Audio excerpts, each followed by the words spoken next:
Good evening everyone. आज जो video बनाने जा रहा हूँ वो एक इम्पोर्टेंट वीडियो है। जब भी आप जीएसटीआर 1 फाइल करते हैं तो फाइल करने से पहले कौन-कौन सी एरर आपको फेस करनी पड़ती है और उसका कौन-सा सॉल्यूशन रहता है वो मैं आज आपको सिखाऊँगा। तो आज मेरी पार्टी का मैं जीएसटीआर 1 फाइल करने जा रहा हूँ तो उसका जो एरर है वो मैं आपको बताता हूँ। तो जीएसटीआर 1 फाइल करने के लिए हम जाएँगे डिस्प्ले में, स्टैट्यूटरी रिपोर्ट जीएसटी रिपोर्ट में जीएसटीआर 1 इनका जो महीना है वो अक्टूबर महीने का हम फाइल कर रहे हैं, तो रिस्पेक्टिव हम महीना सिलेक्ट कर देंगे। एरर कहाँ दिखती है?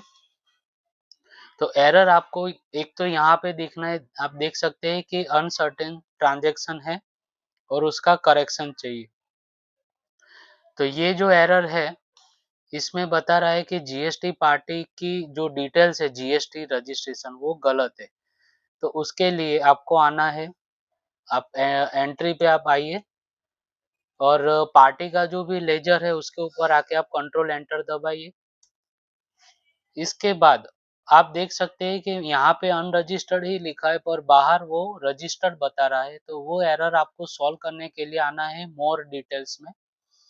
इसके बाद सेकंड लास्ट ऑप्शन है जीएसटी रजिस्ट्रेशन डिटेल हिस्ट्री, उसके ऊपर आप क्लिक करोगे तो आप देख सकते हैं कि पहले पार्टी का रेगुलर रखा हुआ है, वो भी गलत है क्योंकि उसमें भी जीएसटी नंबर नहीं लिखा है और दूसरा जो है वो अनरजिस्टर्ड डाल दिया है।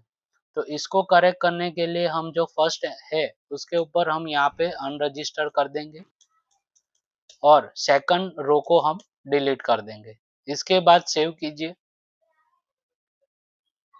फिर आप यहाँ पे पहले कोई भी रैंडम पार्टी सिलेक्ट करके वापस से वही पार्टी को सिलेक्ट करेंगे तो आप देख सकते हैं यहाँ पे अनरजिस्टर्ड लिख के आ गया है। यहाँ पे अनरजिस्टर्ड लिखा होना एक इम्पोर्टेंट है। देखिए आप यहाँ पे अनरजिस्टर्ड आ गया है। अभी आप एंट्री सेव कर दीजिए कंट्रोल ए के साथ। तो आप देख सकते हैं कि वो जो एरर थी वो अभी यहाँ से निकल गई है। तो अनसर्टेन ट्रांजैक्शन इनका क्लियर हो चुका है। ऐसे ही अगर कोई और एरर आती है तो मैं इसका पार्ट 2 भी बनाऊँगा। तो आई होप कि ये वीडियो आपको अच्छा लगा होगा। तो वीडियो को आप लाइक कीजिएगा और चैनल को सब्सक्राइब कीजिएगा और चैनल के साथ जुड़े रहिए ताकि आपको ऐसे ही इम्पोर्टेंट स्टेप्स मैं आपको सिखाता रहूँगा। नया वीडियो बनाऊँ तब तक के लिए आप सभी का धन्यवाद। मिलते हैं नए वीडियो के साथ। Thank you.